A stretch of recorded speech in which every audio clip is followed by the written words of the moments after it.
Cenjene gledalke in spoštovani gledalci, dober večer. Naš cenjeni gost je nocoj nekdanji načelnik upravne enote Tolmin, gospod Zdravko Likar, ki že več desetletij tke plodne vezi med Slovenci na Videmskem in v Posočju. Gospod Likar, dober večer. Lep pozdrav v Videmski studio, od koder se nam nocoj oglašate. Lepo pozdravljeni in hvala, da ste sprejeli naše povabilo za sodelovanje v tej oddaji. No, povod za najin nocojšnji pogovor je minulo tradicionalno srečanje Slovencev Videmske pokrajine in Posočja, ki se je odvijalo preteklega 18. januarja in je bilo letos tudi jubilejno, že 50. po vrsti. No, vi ste s tem dogodkom zelo tesno povezani, saj ste bili zraven menda že od tretjega srečanja dalje. Ja, tako je.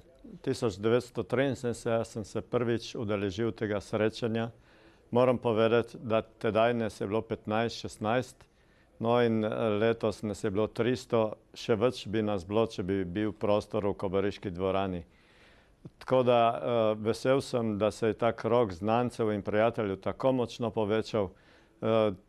Tako se je tesno prepletlo naše sodelovanje, postali smo pravi prijatelji. Za nekatere je Benečija postala prostor, kjer se zelo radi oglašamo, oziroma je naš drugi dom. No, neverjetno, kakšen razcvet in razmah torej je doživelo to srečanje Slovencev na Videmskem in v Posočju. Gotovo pa začetki niso bili lahki, ker to so bili težki časi, spomnimo tudi na mračna leta Benečije, na vzdušje, ki je tedaj vladalo na Videmskem. S kom ste vi tedaj najbolj tesno sodelovali? Kdo so bili tisti čedermaci, ki so tlakovali pot temu čezmejnemu sodelovanju? Spominjam se na tem prvem srečanju, ker sem sodeloval, je bil Izidor Predan Dorič, tedaj je bil urednik časopisa Matajur in tajnik društva Ivan Trinko, bil je Viljem Černo, Pavel Petričič, Vojmir Tedoldi, Mario Kont in seveda čedermaci Paškual Gujon z Matajurja, Valentin Birtič z Dreke in Mario Laurenčič z Štoblanka. To so bili prvi, ki sem jih srečal tedaj.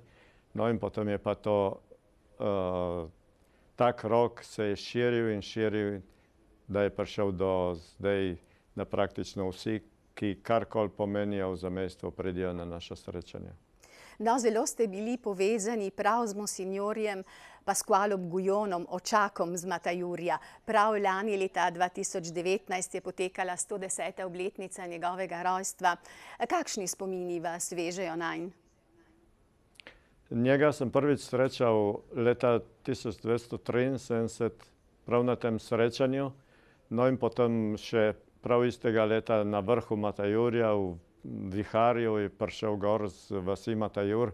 Mi smo na vrhu v kapelci imeli slavnost, slovesnost ob 30-letnici bitke na Matajurju, ko je padlo 32 partizanov. No, on je prišel gor in zmolil v njihov spomin.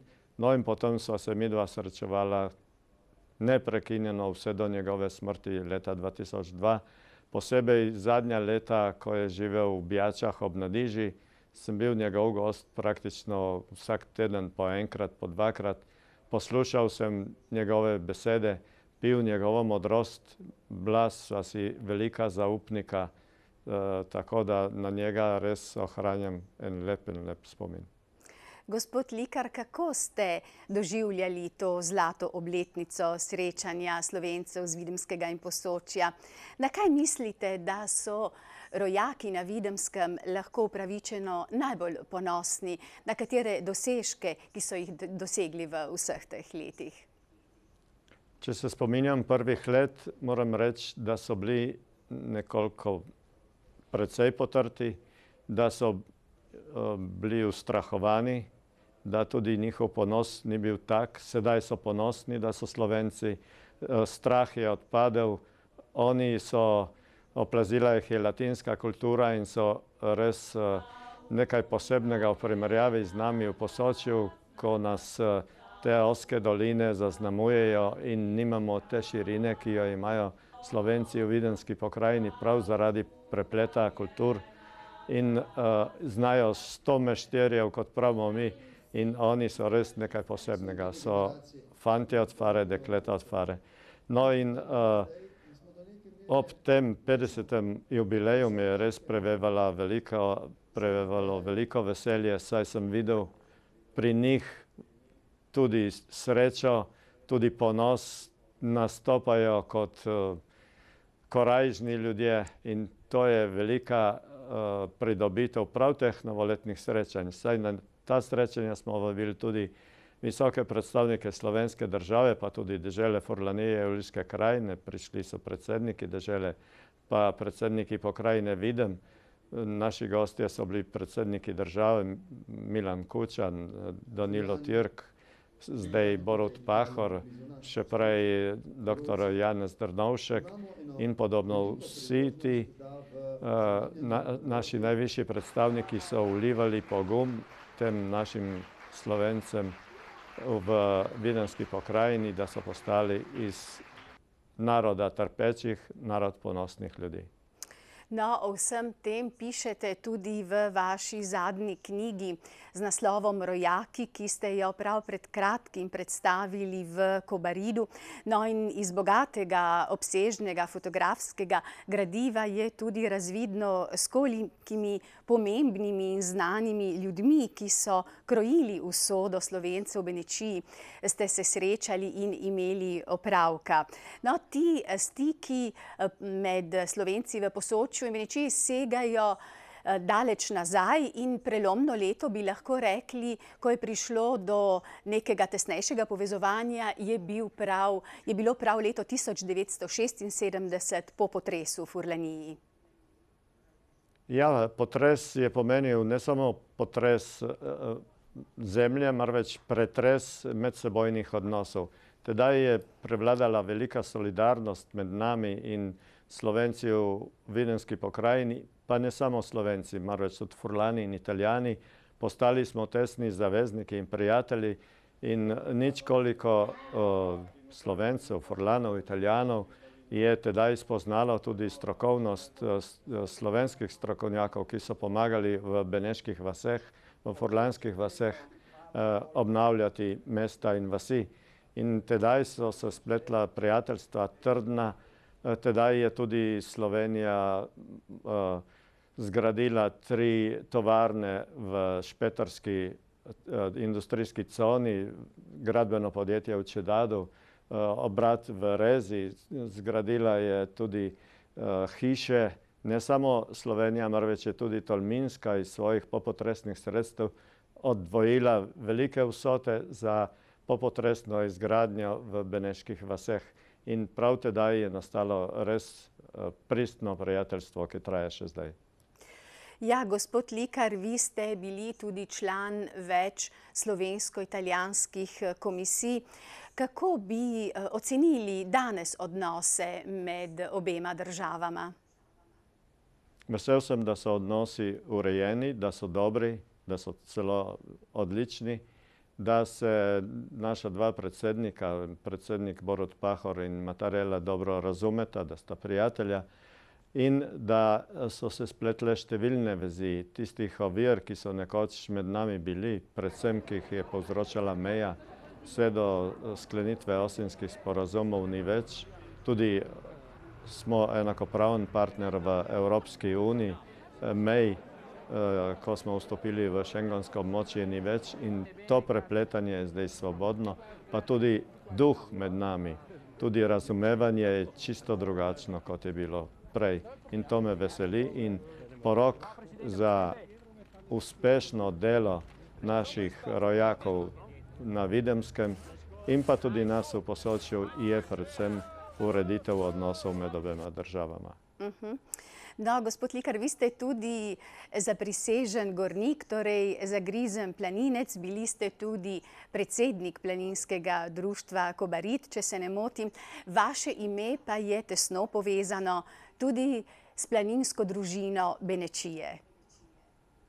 Ja, s beneškimi planinci gojim pristne odnose že od 1275, ko je bilo prvo beneško društvo ustanovljeno. No, na začetku 80-ih let je to društvo zamrlo in potem proti koncu 80-ih let sem s pomočjo tudi drugih spodbudil moje beneške prijatelje, planince, da so ustanovili 1992 svojo planinsko družino Benečije in od tedaj naprej je naše planinsko društvo iz Kobarida najtesneje povezano z to družino beneško, saj je polovica ali pa 3/4 programov planinske družine Benečije in planinska društva Kobarid prepleteno in odhajamo na skupne izlete, na skupne veselice, na skupna predavanja, imamo skupna srečanja in vse to nas trdno povezuje.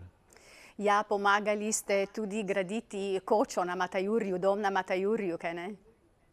Ja, letos bo 20 let, odkar je postavljena koča, dom na Matajurju.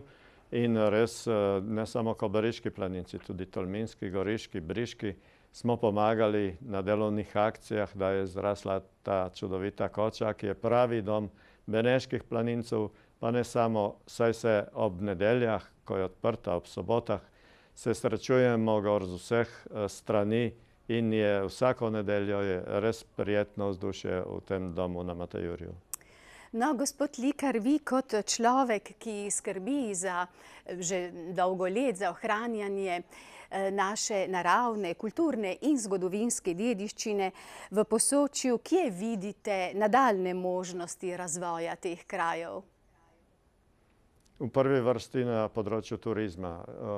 Od 1990, ko je bil otvorjen Kobariški muzej, do danes ga je obiskalo 2 milijona ljudi, vidim veliko priložnost predvsem v kulturnem, zgodovinskem turizmu, ker to je nekaj več, da pokažemo obiskovalcem, da imamo bogato kulturo, bogato zgodovino, od prazgodovine vse do današnjih dni, da je to ozemlje bilo prehodno, da so se to potikala ljudstva, prehajalo v rodovitno italijansko ravnico in da je skozi naše kraje šlo nešteto vojska.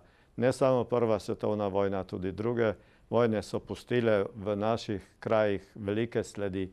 No, poleg tega kulturnega, zgodovinskega turizma je vsekakor na prvem mestu, bi rekel, tudi športni in pohodniški turizem. Saj naša čudovita narava kar vabi tisoče in tisoče vsako leto. In imamo, recimo lansko leto smo zabeležili skoraj 1 milijon nočitev v Posočju. No, vi ste si že kot načelnik upravne enote Tolmin, to enoto ste vodili 22 let, prizadevali za zaščito naravne dediščine v Posočju in ste na primer tudi nasprotovali gradnji hidroelektrarne tam. Koliko je danes, ko se recimo toliko govori o teh podnebnih spremembah in pomenu zaščite okolja, v vaših krajih, ki se ponašajo z neštetimi naravnimi bogastvi, živa in prisotna ta okoljevarstvena zavest? In kaj bi se dalo po vašem mnenju v tem pogledu še storiti za Posočje? Tretjina Posočja leži v Triglavskem narodnem parku in je pač ta narava je najstrožje zavarovana. Prav tako je zavarovana reka Soča, saj konec 70-ih let je pretilo, da jo bojo pregradili prav v Kobaridu s 65 metrov visokim zidom. No, temu smo se odločno odprli. No, in imamo tudi Naturo 2000, tako da je veliko zemlja v Posočju je zaščitenega. In vsekakor je treba po tej poti nadaljevati. Hkrati pa biti tudi, to sem vedno tudi mojim uslužbencem na upravni enoti polagal na srce, da morajo imeti pamet in ne se kot pijanec plota držati črk zakona in ovirati razvoj v Posočju. Mora biti tudi usporedno tudi razvoj, vendar sonaraven, se pravi tako, da ne okrni narave. Gospod Likar, prejle ste že omenili Kobariški muzej, ki bo letos praznoval 30-letnico obstoja. Zelo pomembna fundacija pa je tudi, zelo pomembna ustanova je Fundacija Poti miru. Vi ste predsednik te fundacije, kaj ne? Ja sem predsednik te fundacije od ustanovitve leta 2000 naprej, se pravi tudi fundacija bo letos obeležila 20-letnico delovanja, muzej 30-letnico. No, obe ti ustanovi sta pomenili velik preokret v mišljenju ljudi. Kajti tedaj je prevladovalo samo pač turizem, ki naj bo športni, ki naj bo na Soči, ali pohodništvo. To je pa dodana vrednost, da je pač ta turizem, kulturni, zgodovinski turizem, je naše ozemlje, Posočje, poneslo v svet kot ozemlje, kjer vlada kultura, kjer vlada tudi drug način mišljenja in ne samo, bi rekel, samo tisti goli, da prideš in da živiš v naravi, marveč je ena dodana vrednost.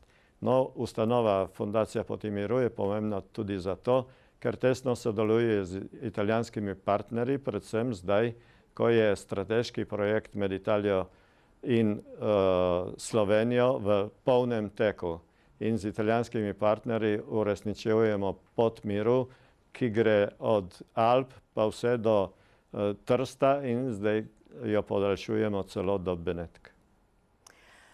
No, gospod Likar, obe ustanovi, bodisi Kobariški muzej kot Fundacija Poti miru, opravljata torej pomembno poslanstvo, kot smo slišali, in nas spominjata, kako hvaležni v bistvu moramo biti za obdobje miru, ki ga lahko uživamo ob zavedanju, da mnogi naši predniki pač niso imeli te sreče. Ja, res sedanje obdobje je res obdobje miru in po drugi svetovni vojni smo lahko res tisti, ki smo bili rojeni v tem obdobju, lahko srečni, da nismo doživeli nobene vojne. No, ta leta 91 ni bila, bi rekel, prav prava vojna, marveč je predvsem v Posočju prevladalo sporazumevanje med nasprotno stranjo. Na obeh straneh smo se sporazumeli, tako da ni bil oddan niti en strel. In mir naj traja med nami, ker to je največja vrednota, poleg zdravja seveda. In jaz trdno upam, da na tej nekdaj nevralgični meji ne bo nikdar več spopadov. No, in s to vašo željo, s tem vašim voščilom, naj mir traja, zaključujemo tudi nocojšnji pogovor. Mi se vam lepo zahvaljujemo in vam seveda želimo, da bi še naprej uspešno tkali vezi med Slovenci na Videmskem in v Posočju. Želimo pa vam tudi še veliko prijetnih vzponov v gore, ki so vam tako pri srcu. Hvala lepa. Najlepša hvala in nasvidenje. Nasvidenje. Hvala lepa tudi vam, cenjene gledalke in spoštovani gledalci. Lep večer še naprej vam želimo. Nasvidenje.